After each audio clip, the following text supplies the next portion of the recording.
Marami tayong sabon dito, guys. So, pagpipilian nyo lang, guys, kung ano yung bagay sa inyong skin, sa inyong, hindi sa kulay, guys, ha? Sa inyong skin. So, ito, I love this soap. Lahat ito, guys, ginagamit ko kasi tinetest ko siya sa aking skin. Ayan, oh. Super. Sobrang bula, guys. Sobrang bula.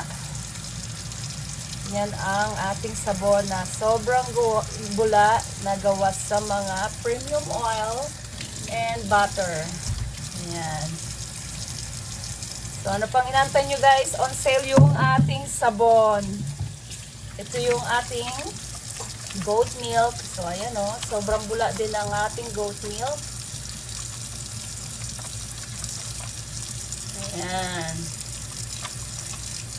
Sobrang bula. Ito naman yung ating tallow. Tallow siya, guys, kasi hindi ko na binuksan yung malalaki kasi meron akong maliit.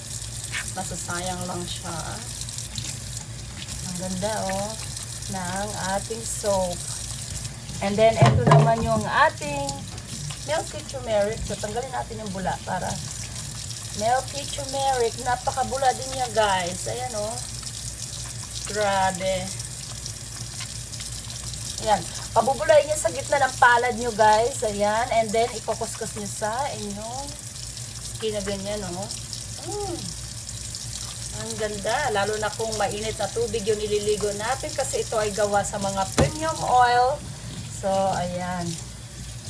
And ito naman yung ating tallow aloe vera. Napakaganda rin niya, oh. Ayan, oh. Ayan, guys. Sobrang bula talaga niya. So, pag bumili kayo ng mga handcrafted, guys, alamin niyo yung mga ingredients. So, ayan.